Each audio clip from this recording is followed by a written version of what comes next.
What's going on, guys? Bankrob Games here, more Ratchet and Clank 2. And I just thought after doing the playthrough, I'll just do a video showing off all the weapons that you can acquire in Ratchet and Clank 2, because there was a couple of things that I didn't show off in the playthrough. And it also means I can show off the ultra versions of all the weapons, which you unlock by upgrading the weapons, the mega version of the weapon that unlocks in challenge mode or New Game Plus. And I'll just talk a little bit about each of the weapons at each level and how well they perform and whether I recommend them or not, and sort of how the mods affect them and how the weapon changes from level 1 to level 2, because the characteristics of each of the weapons doesn't change when you buy the mega or ultra version of it. Between level 1 and 2 some weapons change quite a lot, so I'll talk a little bit about that as well. But I hope you find this useful. I hope you enjoyed the video. Thank you very much for watching, and let's get on with it. So the first weapon we're going to be testing out is the Lancer, which then changes to the Heavy Lancer when you level it up to level 2. And it starts off as a little pistol, but then changes to this much larger weapon that you can see here. And yeah, it's very easy to upgrade to level 2. You can upgrade it right at the start of the game. You get given it right at the start of the game as well for free. And it's a very usable weapon. You can use it pretty much throughout the whole game. And the Ultra, well, the Mega and Ultra versions of it do a lot of damage as well. They're very usable.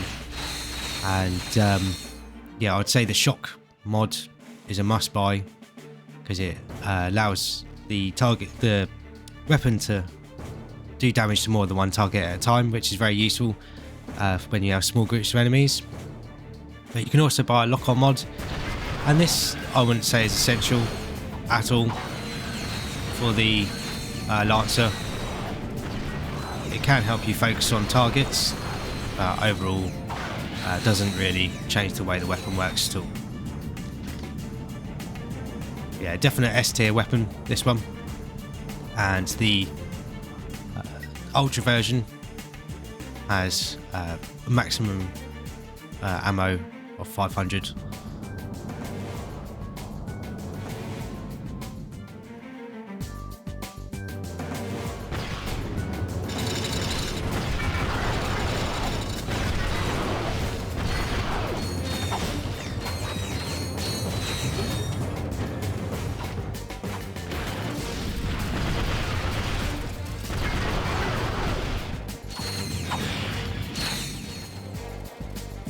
So the next weapon we're going to be testing out is the mini nuke launcher. Starts off as the mini bomb launcher.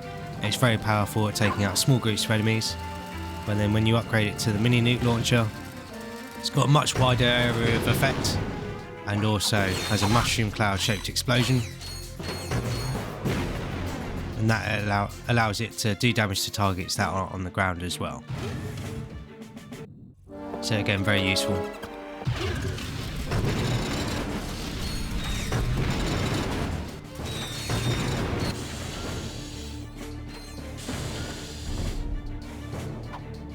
It only starts off with 8 shots, but then as you upgrade it as well, the Ultra version has 30 rounds. You can see it's basically a screen wipe for any groups of enemies.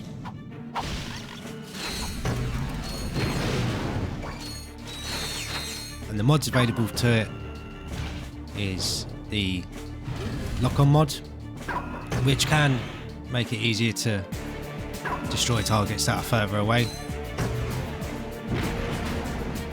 And then there's also acid damage mod, which will allow it to damage over time on tougher enemies, which can be very useful, and it's very powerful on the Ultra version of it when it's fully upgraded. So the next weapon we're going to be looking at is the Blitz Gun, which then gets changed to the Blitz Cannon when it's upgraded to level 2. See, it's absolutely massive here. It basically fires out lightning in a shotgun type pattern, and it's quite powerful, but I wouldn't recommend buying it for your first playthrough. just because they are far much better weapons, and it's quite expensive at the start of the game as well. So it might, yeah, it would take a lot of your money. You can see it can be a little bit inconsistent, but if you get point blank to enemies, it'll take them down. You're guaranteed to hit them. But we have a lock-on mod for it, which doesn't really change how the weapon behaves. You can see we even managed to miss that guy after locking on him.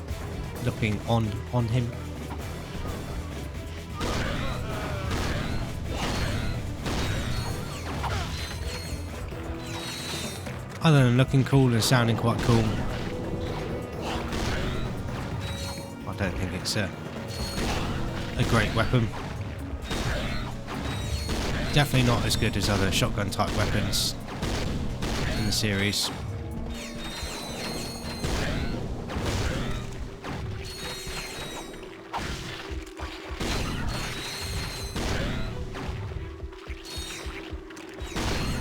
There's also acid damage to it as well, which can improve how the weapon functions against tougher targets. Again, there's better options to use against tougher targets.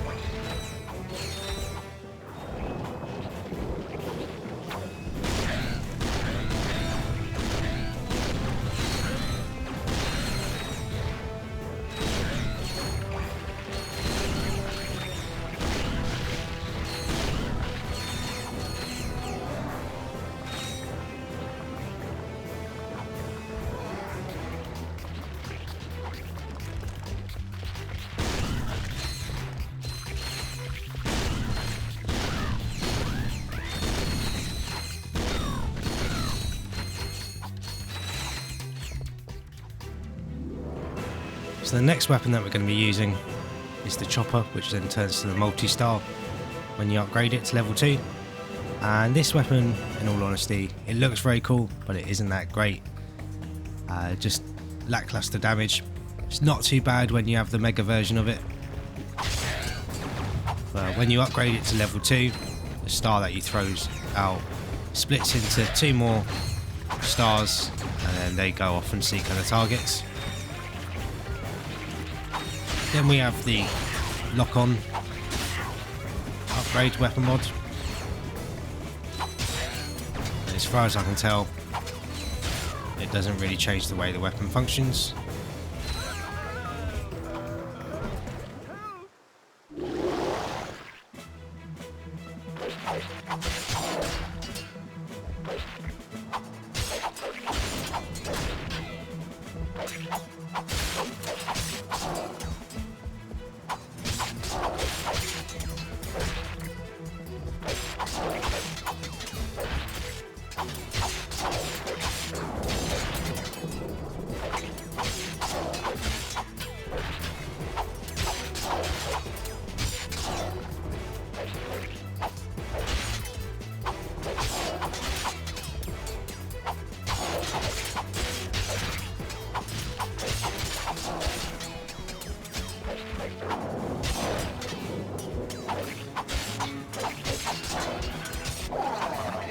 Yeah, you might be able to tell the main issue with the weapon is the fact that it's quite inconsistent.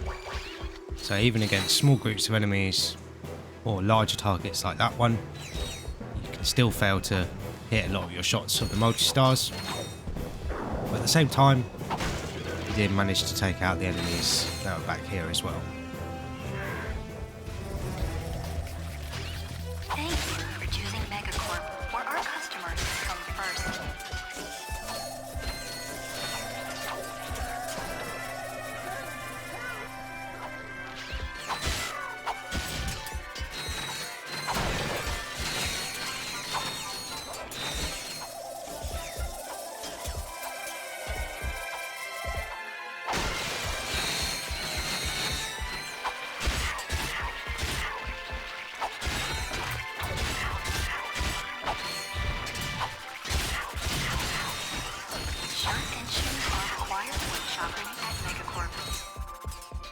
So yeah, a very fun weapon, but definitely one that I wouldn't recommend The damage output, especially on the first level before you upgrade it, just isn't high enough, and you end up using a lot of ammo and potentially taking a lot of hits as well, because you get locked in an animation whenever you fire it. So yeah, unfortunately I wouldn't recommend this one.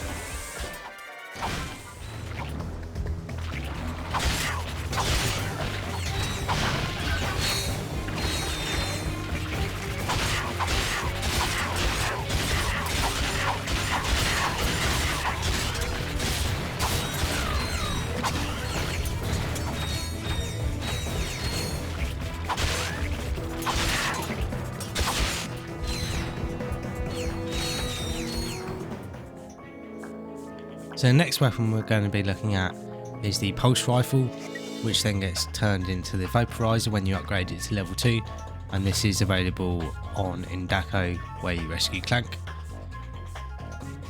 You can probably tell it's a sniper rifle type weapon, and you can fire it from the hip without aiming, but it also allows you to zoom in on targets, which can be quite useful, but it's very situational.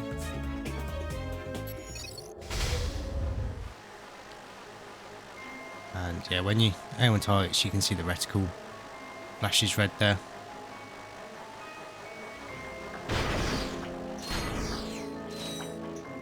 You see it also comes with a shock mod, which is very useful, allows it to do damage to more than one enemy at a time.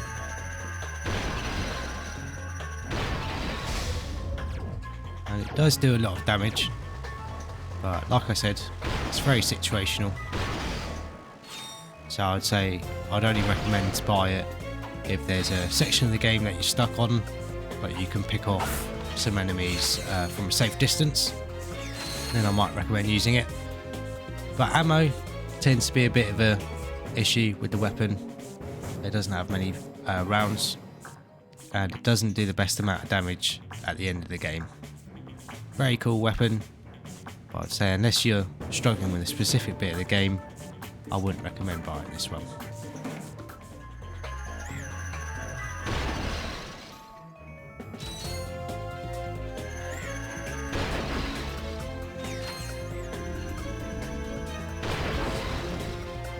So you can see the rounds can also pass through enemies, which is a very useful feature. But there's only a couple of places where you can really capitalise on that. But that's a good example of so where you can use the pulse rifle. You can see enemies in the distance and say you're struggling to deal with them, so you take them out before they have a chance to do any damage to you.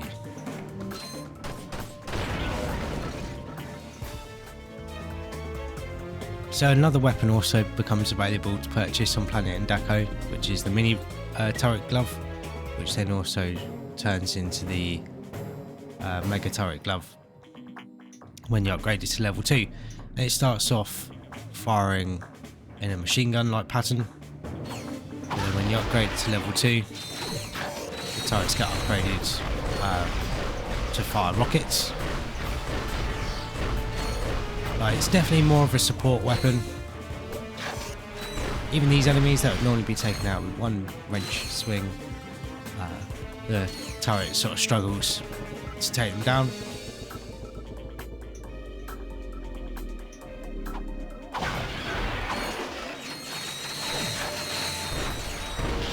And the turret automatically destroys itself once it runs out of ammo, or it will destroy itself after a set amount of time if it has no targets.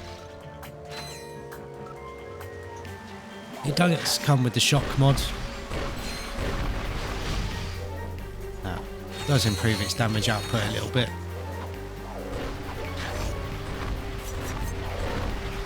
You have to be careful not to throw the turrets into a wall though, because they won't attack anything.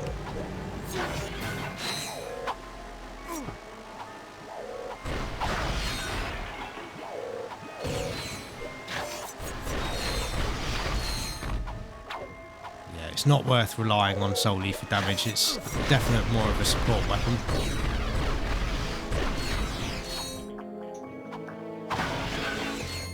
Also, if you spawn too many turrets, they don't work properly.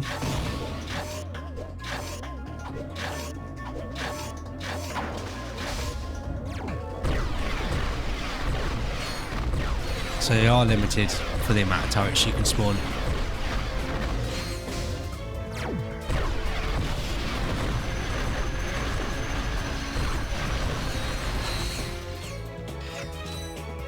It's quite a cool weapon. It definitely looks quite cool having a little army of turrets. The damage output, even when fully upgraded, just isn't high enough.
Sometimes you can see the turrets focus on the wrong target as well. But yeah, other than being useful for potential ambush situations where you know a lot of enemies will be spawning in, I definitely wouldn't rely on them for being a main damage dealer. If you use them alongside your other weapons, they perform much better.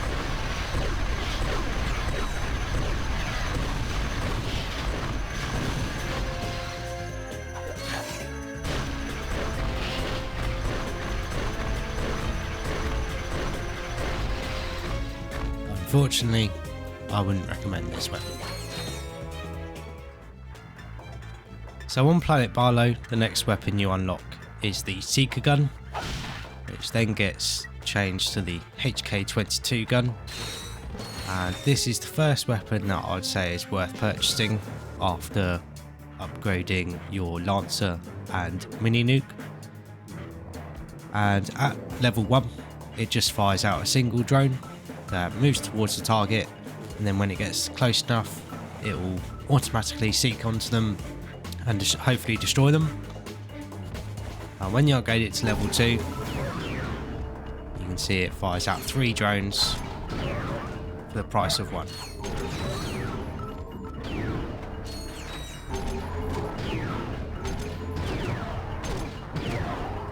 Now the Ultra version of this doesn't do the most amount of damage, but it's still very useful. It's actually one of the first weapons that I'd recommend getting the lock-on mod for, because normally the drones fly out and then automatically head towards a target when they get close enough, but quite a lot of the time it does mean that you have drones that miss, or the drones when they stop and charge towards the target will hit another item like a wall or the floor, and then they will get destroyed, so that means they won't do any damage. But with the lock-on mod, it changes the way the weapon works, where the drones automatically lock on to the target and charge towards them. So you can see as soon as the drones come out barrel, even if we're far away,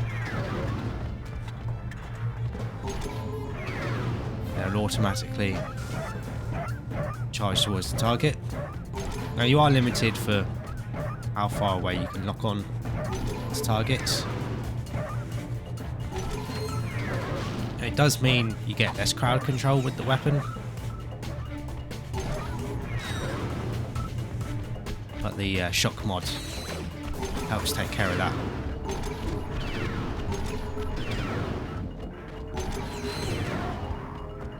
Very cool weapon, very easy to use, looks really cool.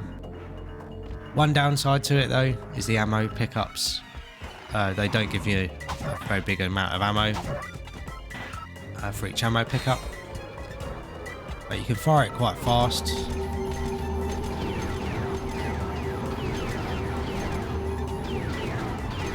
And it's good for both single targets and small groups as well, especially when it's upgraded to level 2.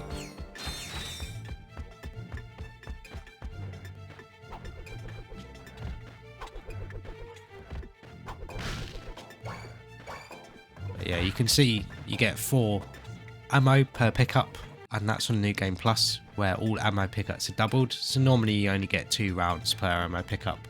So the ammo pickups on it aren't great, and it doesn't have a massive amount of ammo to start with. But other than that, it's a really solid weapon. But like I said, the ultra version of it doesn't do the most amount of damage.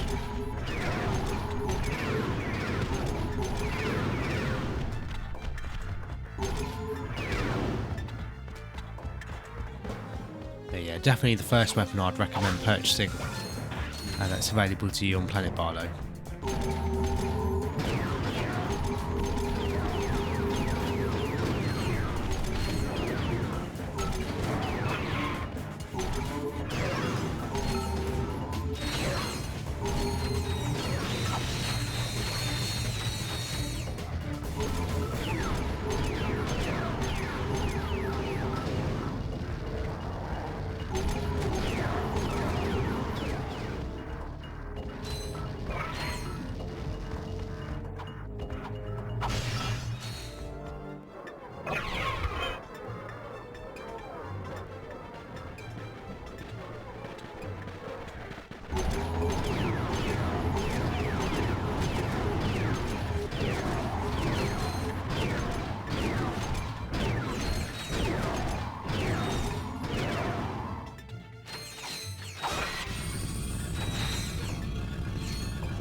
It also has a lot of stagger, so it can help defend you against enemies that are closing in for an attack, or enemies that slip past your guard somehow, and yeah, they might be behind you and the drones can target them. One thing you do have to be careful of though is if you fire it too fast, sometimes say the first drone you fire destroys the target, the next drone you fire will also sometimes target that enemy and just fly off into the wall and destroy itself. So you do have to pace out your shots a little bit sometimes, unless you are fighting a tougher enemy, in which case you can spam away. On to the next weapon. So the next weapon that becomes available is the Synthenoid, which then gets changed to the Kilonoid when you upgrade it to level 2. And this just sends out 4 drones that cost 1 per drone, 1 ammo per drone, and it's very much a support weapon, and they automatically target and fire at enemies that come close to you. And this is quite a difficult weapon to judge and rank, because I actually wouldn't recommend buying it for your first playthrough, because it's very expensive. The ammo for it is very expensive, and it doesn't do much damage even when you upgrade it to level 2. But when you buy the Mega and Ultra version and upgrade that to the Ultra version in New Game Plus, these guys actually do a lot of damage, and they last a very long time as well, and will allow you to just go through levels only using them. So I wouldn't recommend buying it on your first playthrough, but in challenge mode, if you want to experiment with them, I'd say it's definitely worth it. It will take a little while to upgrade them to level 2, and then also upgrade them to the Ultra version. But when you upgrade it to level 2, along with those cannon shots that you saw, they also gain the ability to fire out explosive bombs like that. And you can see they have quite a big radius to them as well.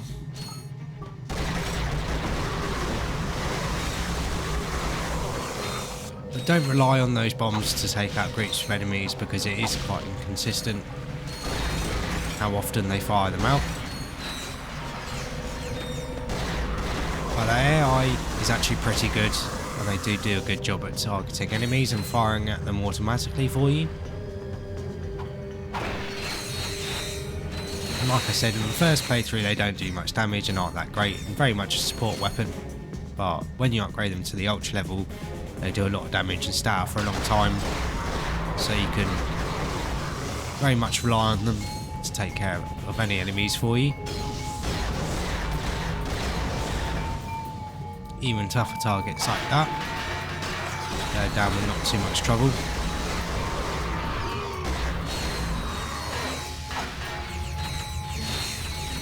I think they can only target enemies in front of you though. So yeah, they have to be enemies that are visible on your screen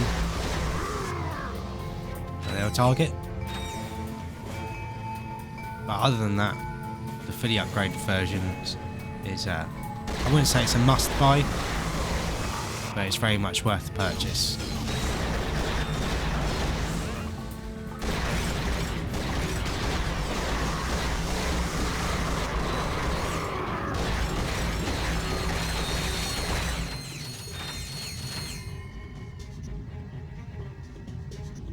Yeah, we've lost 2 of our drones, so we can send out 2 more if we want.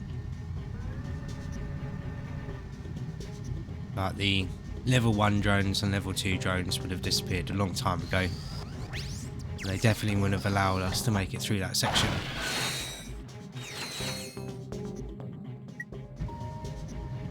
It is an important thing to note that going through a teleporter does get rid of them.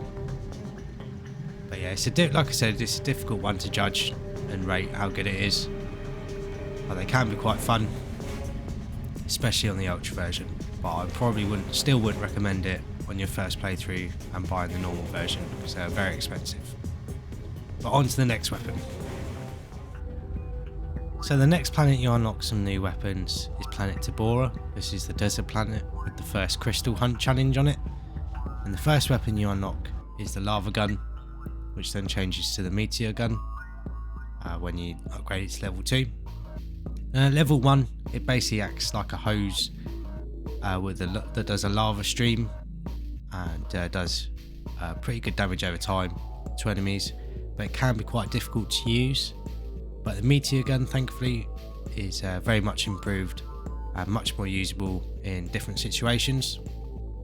The lava gun is fun, but you can waste a lot of ammo because it has an arc to it, similar to Lancer rounds or bullets on the small moon areas of this game, like the jamming array on the Mactar Nebula level. But this is another weapon that I'd recommend buying the lock-on mod for. You see, it's a little bit random where the meteorites fire, which is good for sort of carpet bombing an area, I guess. But you can see it sets enemies on fire.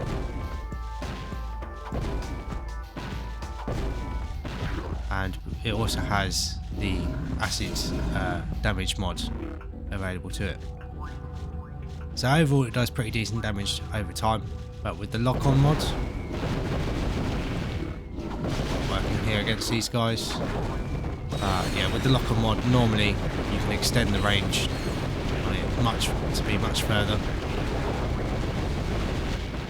It's quite a fun weapon overall. I think the lock-on mod makes it much more usable, but it actually does pretty respectable damage when it's fully upgraded, and when it's upgraded to level 2. The lava gun damage at level 1 isn't the best,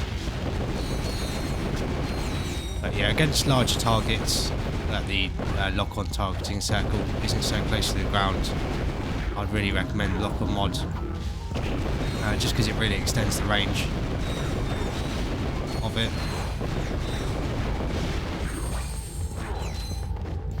It means you can more consistently land all your shots.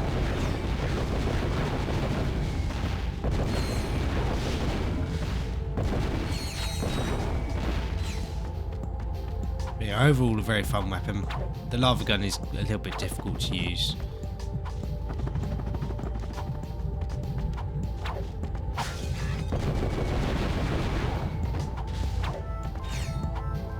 Now, unless you really like the sound of the weapon and like what the upgraded version looks like, I wouldn't really recommend buying the lava gun. But some people really enjoy using it. But I'll leave that to you to decide and discover if that's the case. But on to the next weapon. So the next weapon that is also available to purchase on Planet Tabora is the Bouncer, which then changes to the Heavy Bouncer when it's upgraded to level 2. And this weapon, a lot of the speedrunning community joke about it, because a lot of people think it's the best gun in the game, and it is very powerful, but it should be, because it's very expensive to buy. When you unlock it, it is 100,000 bolts, which is a lot of bolts at this point in the game. But it is potentially very powerful, but it is also very inconsistent.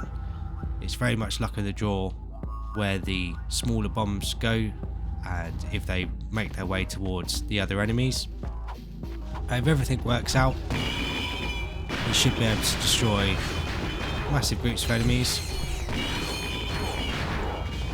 And on level 1, the explosions and the bombs are much smaller, but you can still cover quite a wide area.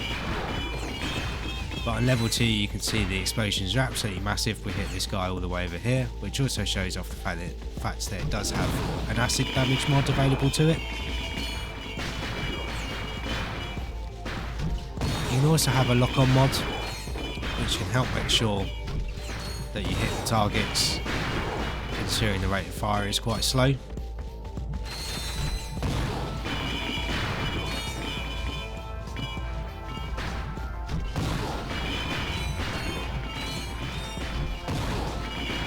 And the level 2 upgrade does, with the fact that the explosions are much bigger, does sort of help make up for the fact that it can be quite inconsistent.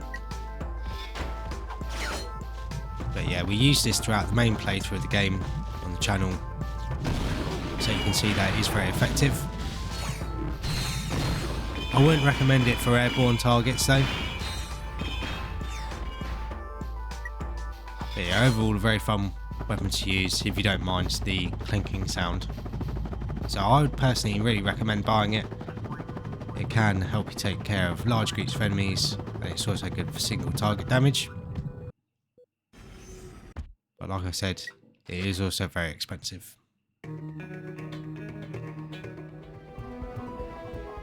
So the next weapon that becomes available to us is the mini rocket tube, which you unlock on Planet Dobbo on the testing facility. And this is very cool, very similar to the the Devastator on Ratchet and Clank 1. It is just a missile launcher, but then it turns to the mega rocket tube when you upgrade it to level 2. But unlike the Devastator, where it fires a slow rocket with very good tracking, this fires a very fast moving rocket with a much bigger blast radius. It's very powerful, very good purchase at this point in the game. It will last you towards the end of the game as well.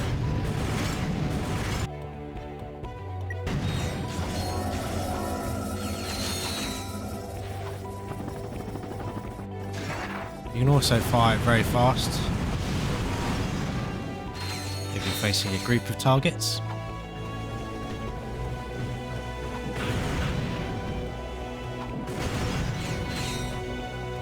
The only issue with it at level 1 and level 2 is that it doesn't have the most amount of ammo, especially considering how fast it fires, and it is mainly used for single target damage, but you can use it to help take out small groups. But when you upgrade it to level 2, you can see you have 4 barrels there, and if you hold down the circle button or the fire button, you can charge up all the barrels and lock onto this guy to make sure we don't miss, and you can fire all the rockets at the same time. Very cool feature, but potentially leads you to wasting a bit of ammo if you fire more rockets than are needed to destroy the target.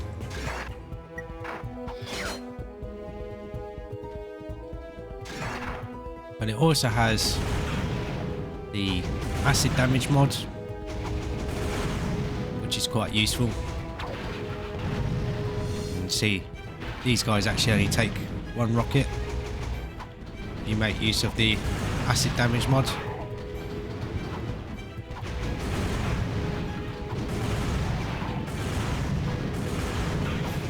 And let it do all the damage it can.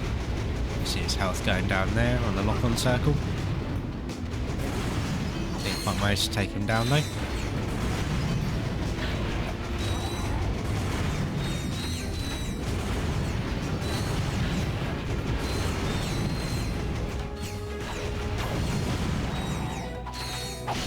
The lock-on mods can be quite useful for it as well, just to make sure you focus on the target you want to aim at. The Ultra version of this doesn't actually do as much damage as you'd hope, but I'd still say it's a very worthy purchase in the first playthrough.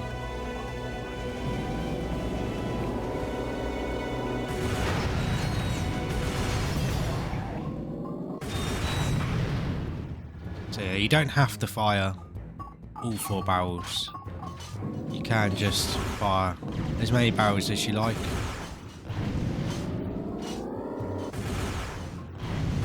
But I prefer just to use it, the fact that it's got high fire rate when it's upgraded to level 2. But a very fun weapon. Even with not wasting those shots, it is very easy to run out of ammo with it.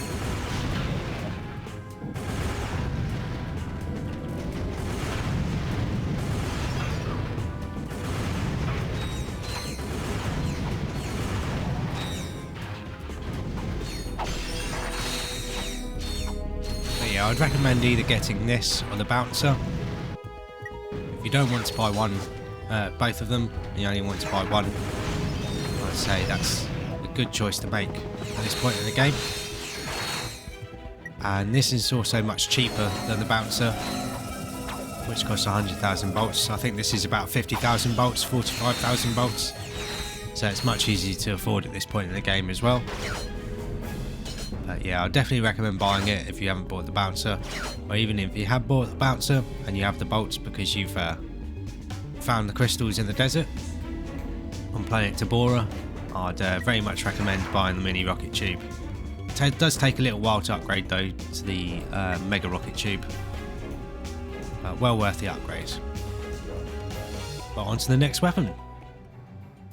So one of the next weapons you unlock is on planet Joba, where the Megaturret games are held, and that's the plasma coil, which then changes to the plasma storm when it's upgraded to level 2. And this is the first and maybe the only weapon in the game that I'd probably say is a must buy. And it acts a little bit different when you upgrade it to level 2 than it does when you have it on level 1. So on level 1 it will fire a shot towards the enemy, and then that will hit the enemy, and then arcs of electricity will come off that enemy and attack and hopefully destroy any targets that are standing nearby to them. But on level 2 it acts a bit different. It just fires out an orb that does arcing damage, electrical damage to any targets it passes. But if you hit an enemy with that orb, it will also do a little bit of bonus damage. And with this you can purchase the lock-on mod and the acid damage mod, and both of which are very useful. The acid damage mod just helps with its overall damage, and the lock-on damage mod allows you to get some of that bonus damage by making sure you hit the target with the orb as well. Now the ultra version of this doesn't do as much damage as you'd like in comparison to the level 2 version on your first playthrough of the game, but I'd still say it's a must buy. In certain sections later on in the game it makes much easier to complete, because there's a couple of sections where there's a lot of enemies that spawn and you can't progress until you've defeated all those enemies, but they also respawn if you don't defeat them fast enough. and this will just take care of all of them in 1 or 2 shots, because the arcing electricity has a massive range. But you can see one of them purple dog things got hit by the ball there, and yeah, we managed to take him out in 1 shot.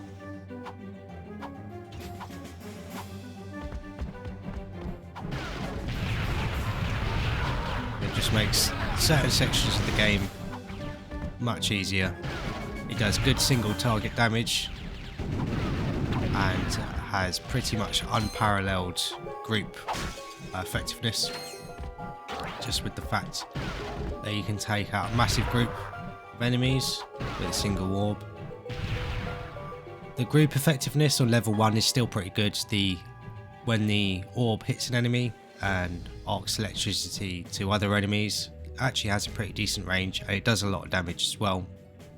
But the level 2, where it fires out the orb and the electricity comes off it, yeah, absolutely unparalleled group clear. Really fun weapon, looks really cool as well. The electrical effect of the orb looks awesome, and the electricity that comes off it. But yeah, on to the next weapon. So another weapon also becomes available to purchase on Planet Joba, where the Megacorp games are held, and that's the Spiderbot Glove, which then turns to the Tankbot Glove when you upgrade it to level 2.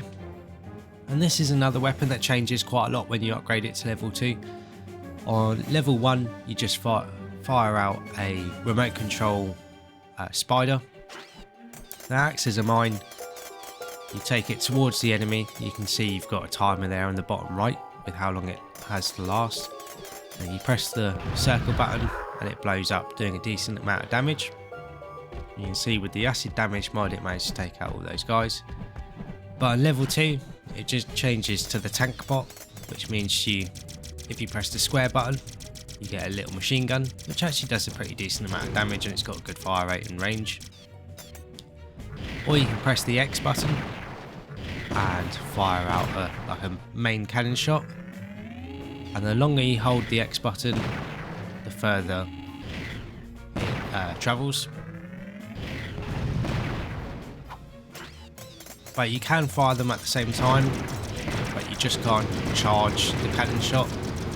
And I will give you a little flashing images warning here, so if you've got photosensitive epilepsy or anything like that, close your eyes. But you can spam the cannon shots, and if you get close to enemies you can just charge into them holding the cannon, tapping the cannon shots, and it'll destroy them pretty quick. And then you can always finish off by blowing up the Spiderbot as well for a bit of extra damage. And yeah, the Spiderbot does automatically detonate when the timer runs out. It's a very fun weapon, this one, but unfortunately it is very situational. You'll see that if you take any damage at all, you will get taken out of controlling the Spiderbot and it will self-destruct. So if we come forward here, it does automatically detonate as well when you get close to enemies or make contact with enemies. But yeah, it is a very fun weapon. It's just very situational, and it takes quite a while to upgrade to level 2 as well. So yeah, you can see if you take any damage, you get thrown out of controlling the spider. But situations like this is actually a very good situation to use it, because if you jump up there, an enemy will go into the turret behind these 3 guys, and they can be very difficult to take out. And if we don't throw the spider down there, you can see we can be perfectly safe to take out all the enemies. They have no reaction to it whatsoever. This guy's a little bit difficult for us to target.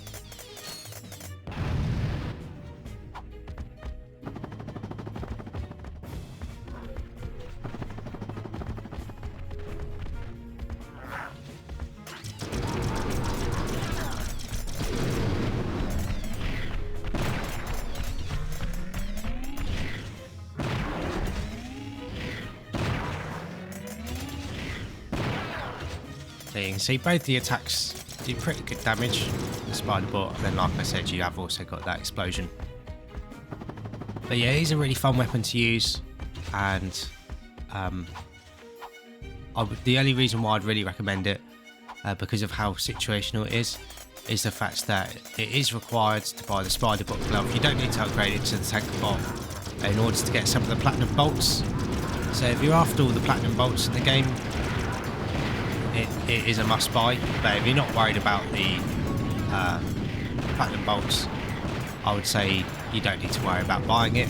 But at the same time, it is a very fun weapon to use, and especially with the level 2 upgrade.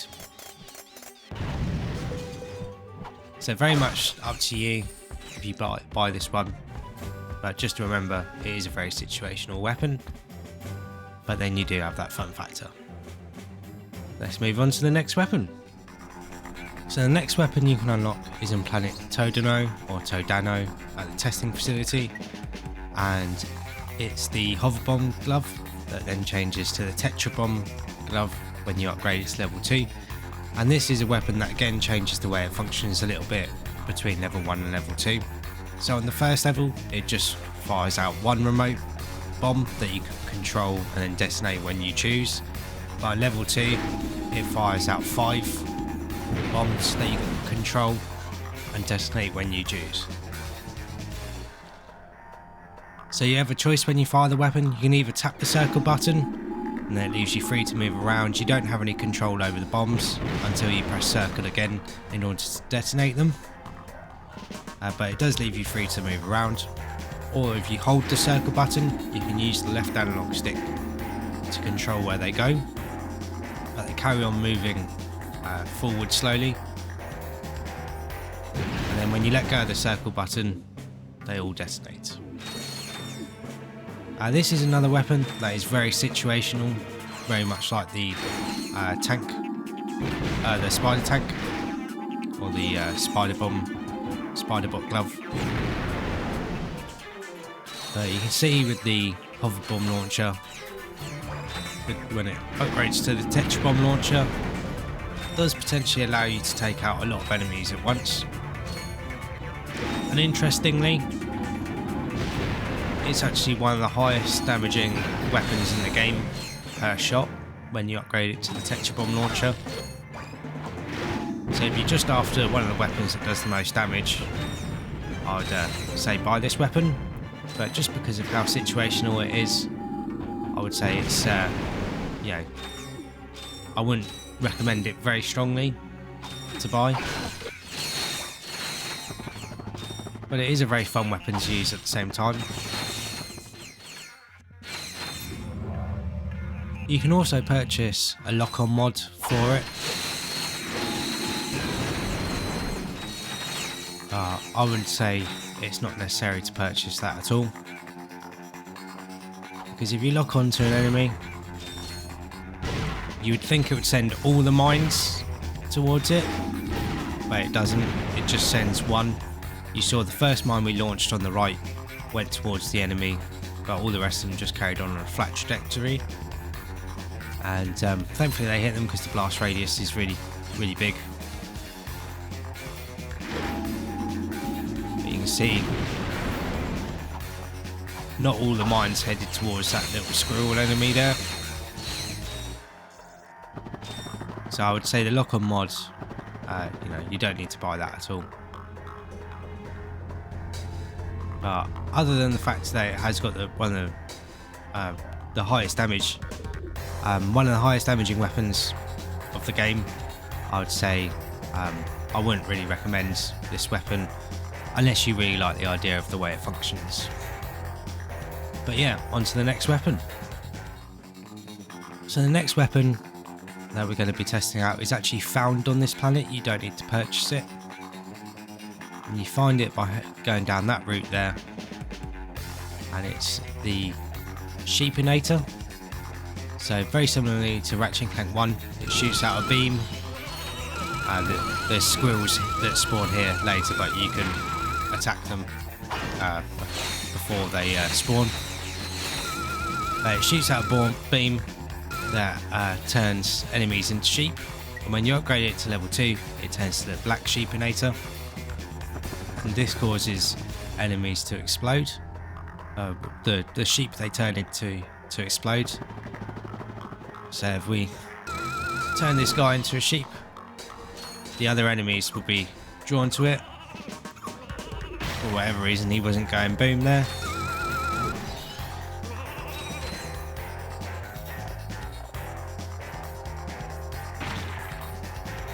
But it's actually got a big blast radius and does a pretty decent amount of damage. It's a very fun weapon, this one, and considering you get it for free, it's yeah, actually quite useful. It has unlimited ammo as well, and obviously has more range than your melee attacks.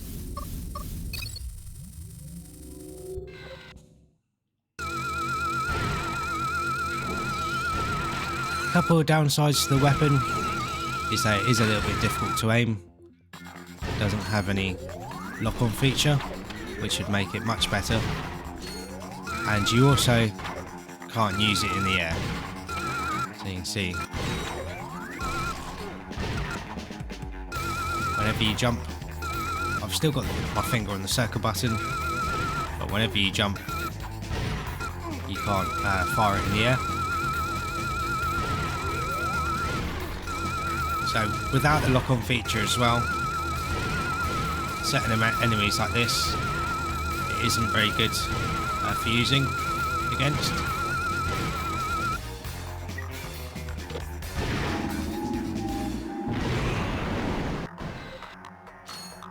It's more just of a fun weapon than anything else.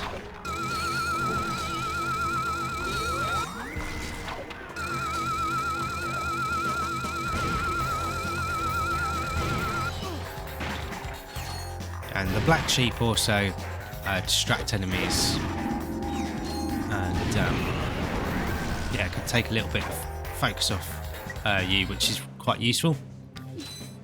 You can also use the sheepinator with a glitch that you unlock in New Game Plus to defeat a very annoying boss very easily and skip a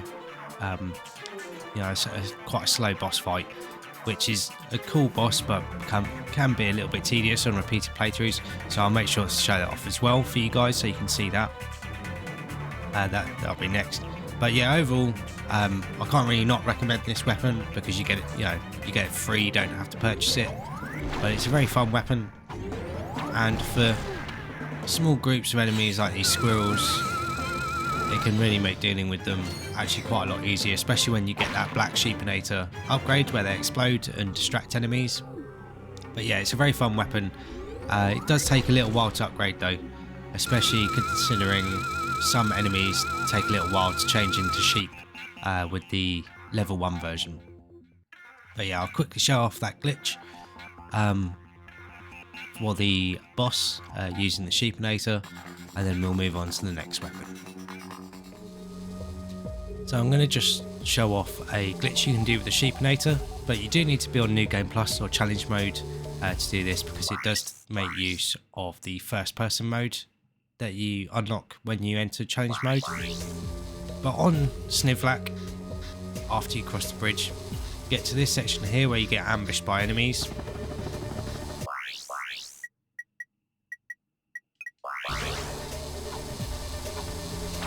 If we just carry on making our way around the level,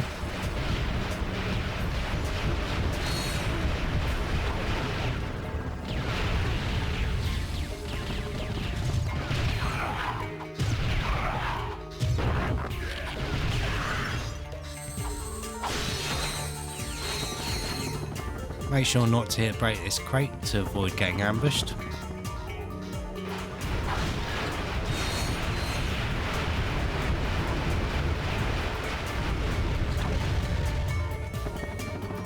Yeah, just carry on making your way through the level, defeating all the enemies like you normally would.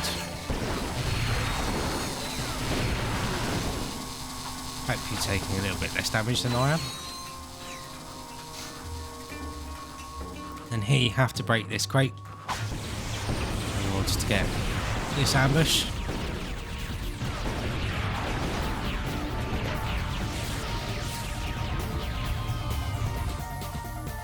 Then that will open this door. You can see the boss waiting for us right there. But we're not going to go through this door. Instead, we're going to backtrack the way we came.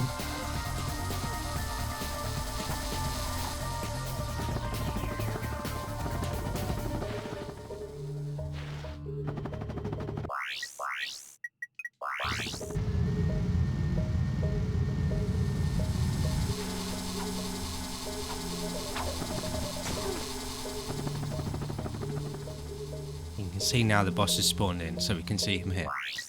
And all you have to do is activate first person mode. And first person mode, if you didn't know, allows you to climb up pretty much every surface in the game with a wrench. All you have to do is move close to a wall. You don't want to be too close like this, where if you throw your wrench out, because your wrench attacks change to wrench throws. But you don't want to be too close like this, where you throw your wrench out and it immediately bounces back.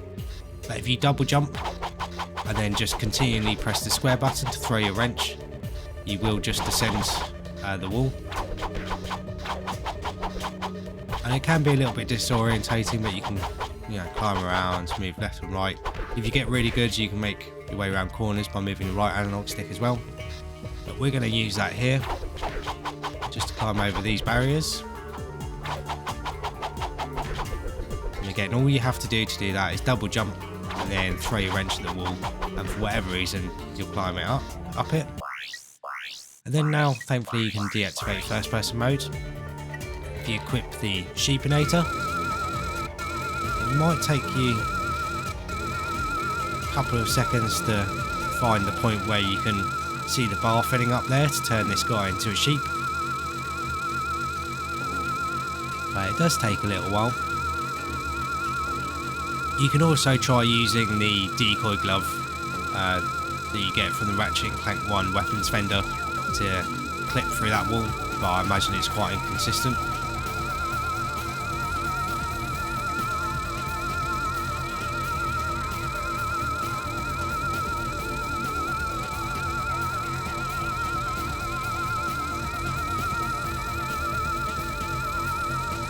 It takes a little while, then the sheep spawns. Destroy the sheep, then run forwards to go through the gate that we first saw the boss to spawn him like normal. I'm just going to skip the video. There you can see he immediately gets destroyed, and then that's the boss done. So like I said, it is a very cool boss fight, but on repeated playthroughs it does take a while and can be a little bit tedious. So using the humble sheepinator, you can destroy him in one hit. But yeah, let's move on to the next weapon. So the next planet where you unlock some weapons is planet R.Y.N.O on the Flying Lab, where you get captured. And after completing the little Clank section, first thing you'll unlock is the shield charger, which then changes to the tester barrier. And again, this one changes the way it functions between level 1 and level 2. So in level 1, the shield will protect you from damage, and it'll also do a little bit of damage to any enemies that you make contact with, but not much at all. Single wrench hit enemies won't be taken out by it, but each little bit of damage it does to enemies, and each little bit of damage it takes and protects you from enemies will eat away at its health, and then when its health reaches 0, you'll have to put a shield back on and reactivate it. But when you upgrade it to level 2, rather than just doing contact damage to it, arcs of electricity will come off the shields and do damage to enemies, and it will also protect you for a little bit more damage as well. But there are certain attacks, like the laser beam shots from the Hydras on planet Grelbin, with the same planet where there's another crystal hunt, and there's the Yeti enemies that everyone loves. But the laser beam attack from the Hydras will absolutely just instantly delete the shield. And then there's a few other attacks, like the gas grenade attacks on planet, I can't remember what planet it is, but it's the one that's being taken over by Protopets. But I'd say this is another weapon, or it's more of an item I guess, that is pretty much a must buy, completely messed up the gravity boot section there. But it's nice to know that if you do, you can crawl along, but then you can't get on the platform over there. But yeah, even if you're not struggling with the game, it makes certain sections of the game much easier, and it also is much cheaper than purchasing armor, and armor only reduces the amount of damage you take, whereas this can potentially protect you from taking any damage.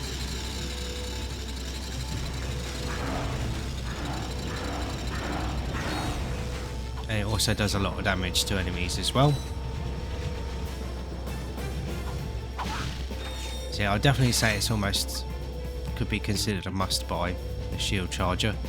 It only has a very limited amount of ammo, but then when you upgrade it to the Ultra, you can see it has more than enough to get you through any level. And something to point out as well is you can't pick up any ammo from crates in it, so that is something to be careful of. You do need to resupply it at a weapon vendor. But yeah, not really much to show with this one, unfortunately, but very, very cool. And like I said, I'd almost consider it a must buy, even if you're not struggling with the game. It protects you from every angle, and can make certain encounters to the game much easier, and also when you upgrade it to level 2, allows you to do a lot of very consistent damage to enemies, and basically means you don't need to do any wrench combat whatsoever. So yeah, a very, very good weapon, very, very strong, and it's only 125,000 bolts in the vendor when you unlock it, so for how good it is, it's very, very cheap as well. But yeah, on to the next weapon. So one thing that I did forget to mention about the shield charger, I did mention it when we played through the game when I bought it, but on challenge mode, if you see underneath our bolts there, we have the ×13, and that's just the bolt multiplier, and the more enemies you defeat, the higher it goes up to 20 times, earning 20 times the amount of bolts you normally would. But something to point out is that if you get hit by an enemy, even if your shield is up, it will count as you getting hit, so it will reset your bolt multiplier. So unfortunately, you can't rely on it to keep your bolt multiplier up at 20. So the next weapon you can unlock is also on this planet, and it's the Zodiac. And this is sort of a wonder weapon. It does cost 1.5 million bolts, but I wouldn't recommend buying it. I'd much make a stronger recommendation to buying the R.Y.N.O 2 in your first playthrough, because you'll probably only be able to afford one sort of super weapon or wonder weapon. And the Zodiac, you can see, it only has 4 rounds, but the electrical effects that you get when you level up, it basically does that and acts as a screen wipe for any enemy you can see.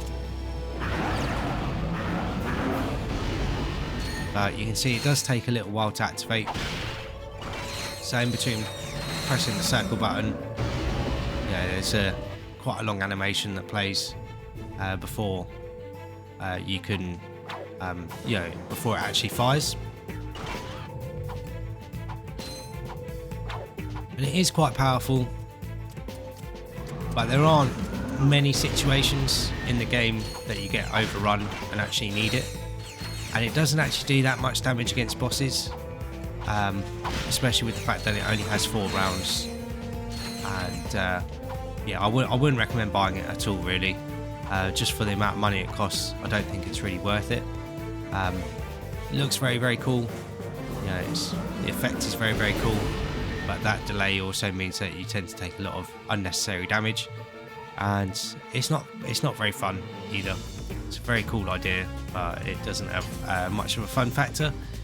But yeah, I'll show it off a little bit more after this next Clank section, and then we'll move on to the next weapon.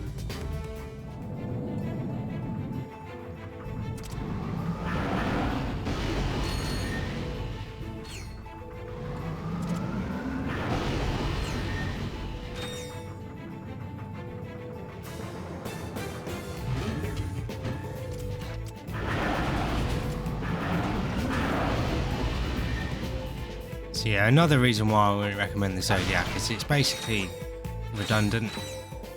If you get overwhelmed by enemies, you can just use the Plasma Storm if you've upgraded the Plasma Coil, or even the mini nuke launcher. It's very good at taking out groups of enemies. So yeah, you definitely don't have to buy this one. Like I said, the damage it does against bosses isn't that great either, so you don't even get that from it. But yeah, let's move on to the next weapon. So the next weapon I'm going to show off becomes available when you enter challenge mode or New Game Plus, and when you get back to Planet Oozler, which is the first proper planet you do, the swamp planet with the tentacle sort of boss. You enter a shopping mall, and it's where you can purchase the Thunder Gun and Chopper in your first playthrough. A new weapon becomes available to you though in New Game Plus or Challenge Mode, whichever you want to call it, and that is the Clank Zapper, which then changes to the Clank Shocker when you upgrade it to level 2. And it costs either 1 million bolts or 1.5 million bolts, I can't remember what it is, but I'd definitely say it's not worth it. It's basically redundant. First off, you'd notice you can keep selecting it and it doesn't do anything, so you can use all your ammo without it actually doing anything.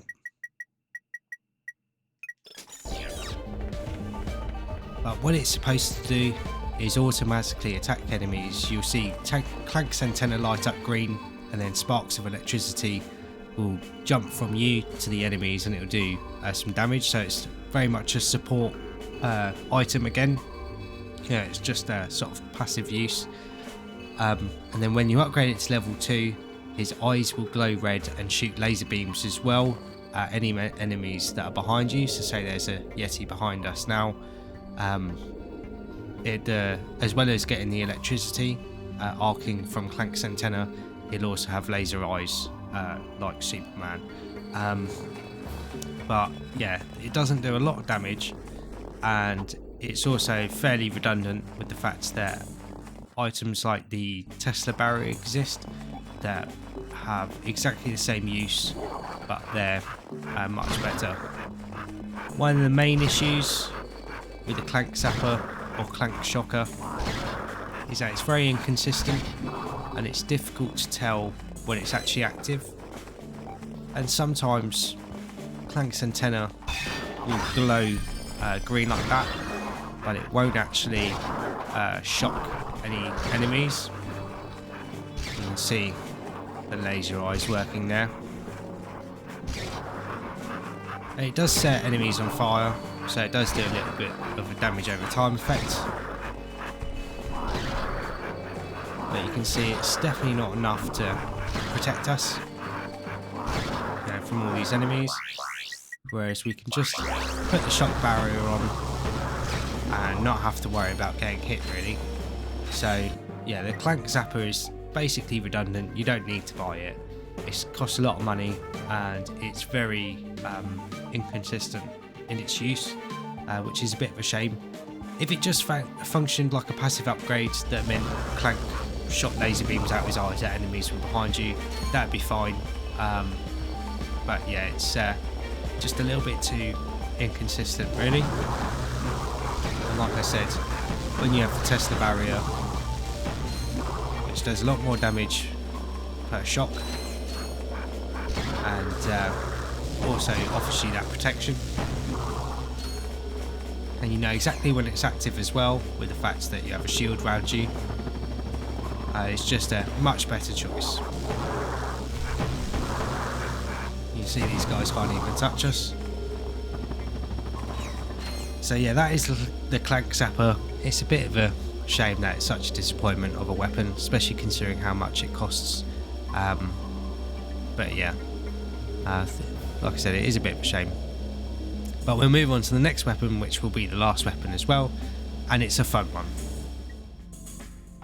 So the last weapon we're going to be covering is the R.Y.N.O 2, the follow-up from the R.Y.N.O in the Ratchet and Clank 1, and it costs 1 million bolts or 1.5 million bolts, again I can't remember, and yeah, it's very much worth the price, even if it is 1.5 million bolts. It's probably my favourite R.Y.N.O of all the R.Y.N.Os that I've used in the Ratchet Clank series. But if you remember the first R.Y.N.O basically was like a shotgun missile launcher that locked onto targets and did a lot of damage. Well, the R.Y.N.O 2 instead is a machine gun rocket launcher. Let's see if I can get rid of my shield so we can just use the R.Y.N.O.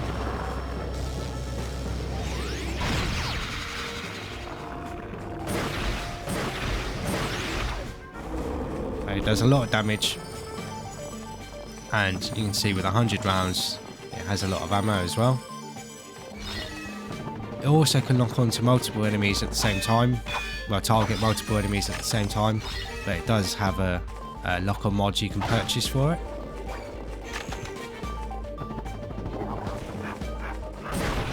So yeah, defeats most enemies in one hit. Most amount of shots it takes is 3, unless it's a boss enemy. Also fires very fast, but I recommend not firing it in full auto just because you will eat through those 100 rounds. Has got a little bit of a splash radius, but it's definitely a single target damage weapon. But then because it fires so fast and can target multiple enemies at the same time, you can use it for groups. Yeah, really powerful. You can also pick up ammo for it in crates, so it means if you're careful with your ammo and don't spam it, you can basically just use the R.Y.N.O as your only weapon. Getting some plasma storm ammo there. So yeah, and that comes in drops of 20 ammo in playthrough 2. The max you can pick up is 10 ammo on playthrough 1. Because on New Game Plus, ammo drops are doubled. But yeah, it's a very fun weapon. Very cool. Yeah, I did use it in the main walkthrough in the game again, and used it against the end boss as well. So if you look that up on the channel, you can see how it absolutely destroyed him. And yeah, just tore through the whole last level really. The only downside I'd say to the R.Y.N.O is obviously you have that upfront cost, but the tracking and the missiles isn't the best. So if you have an enemy that's moving across from your position and you fire at it, even if you're locked on, a lot of the time the rockets, even though they're fast, they'll miss the target. But that's just where it comes to sort of spacing out and timing your shots. Or you can just spam it full auto. That works too. I'd definitely say it's my favourite R.Y.N.O. Looks really cool. It's probably my favourite function, and I do like those blue missiles as well. Just everything about it's really cool, really powerful.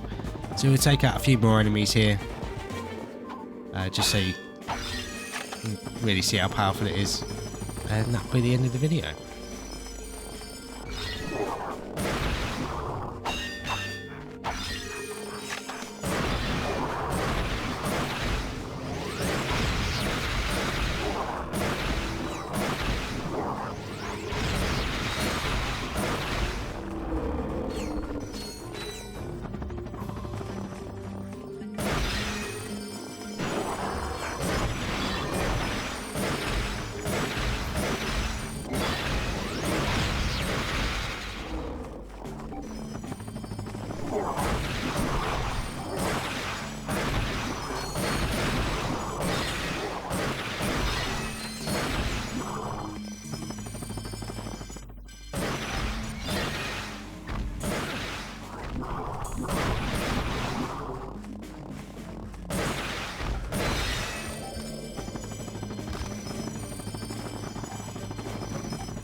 So yeah, you definitely get your money's worth with the R.Y.N.O. I'd definitely say it's much better than the Zodiac, which is more expensive. So yeah, it does cost 1,000,000 bolts. And yeah, the Zodiac as well. If you're getting overrun by enemies, you can just use the Plasma Storm if you've upgraded the Plasma Core to level 2, or use the R.Y.N.O. It costs less bolts and it's just as good at taking out big groups of enemies.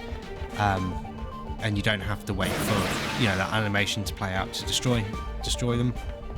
But yeah, that is all the weapons of Ratchet Clank 2. I will show off after this. I will quickly show off the Ratchet Clank 1 weapons you can use, but I'm not going to worry about testing them against enemies, because when you first buy them in New Game, they're very, very weak, not very powerful at all. But in New Game Plus, they basically become the gold versions of what they'd be in Ratchet Clank 1. So and then the damage becomes much more usable, and you can actually have some fun with them. But that's the R.Y.N.O 2, and I'll quickly show off the Ratchet Clank 1 weapons now. So the first Ratchet Clank 1 weapon is the Tesla Claw, and you can see, like the gold version in Ratchet Clank 1, it's got the green electric arc there. It's got a lot of range as well, and it will arc electricity between targets, which is very useful. And when you have the Mega version of it, you can't upgrade them to Ultra, unfortunately, but when you have the Mega version of it, it does actually do pretty decent damage. The next weapon is the Bomb Glove, and obviously we have the Mega Bomb Glove version of it here. You see it's got a lot of ammo, 60 rounds, and again, it's basically the gold version of it. So the damage is pretty decent, but it's got big blast radius as well. It's not very useful for breaking boxes like it was in Ratchet Clank 1, because we have the box breaker, which is another thing I showed off in the main playthrough of the game. But yeah, the Ratchet Clank 1 weapons are mainly here for nostalgia. The Walloper is actually kind of useful though, because if you have the Mega version of it, the damage is pretty decent. But when you go into New Game Plus or a new challenge mode run, your wrench gets reset back to the basic wrench. So you can see we have the upgraded wrench here, but you start off again with the basic silver wrench, which won't be able to destroy enemies in one hit, whereas the Walloper will do more damage and basically allow you to have a sort of upgraded melee that carries over between playthroughs. But obviously you will run across your wrench upgrades again and be able to upgrade your wrench again, so you can do more damage with it. We also have the Visi Bomb Glove, and like before, allows you to fly around levels. I haven't seen any secrets associated with this like there was in Ratchet Clank 1, but it retains its massive blast radius, and when you buy the normal version, it's got the big blast radius, but it doesn't do much damage. But when you get the Mega version, you get to upgrade the damage as well, so again it's much more usable. Then we have the Decoy Glove, and when you buy the Mega version of it, enemies will be attracted to it even more, and they will detonate, doing an okay amount of damage, but I wouldn't necessarily rely on it. But all these Ratchet Clank 1 weapons are mainly just here for nostalgia. But if you purchase them in Ratchet Clank 1 and have a save file on that profile, or if you're playing it Ratchet Clank 2 on the PS2 and you have a save file on your memory card that has all those weapons purchased on it, you will be able to pick up all these weapons for free in a New Game, but you will have to purchase the Mega versions of it in New Game Plus, but none of them are very expensive, and with the bulk multiplier you should be able to buy them if you really want to use them. But that is all the weapons of Ratchet Clank 2. You can see we've covered them all here, and it's quite satisfying having all the symbols in blue actually. But yeah, I hope you guys have found this video useful.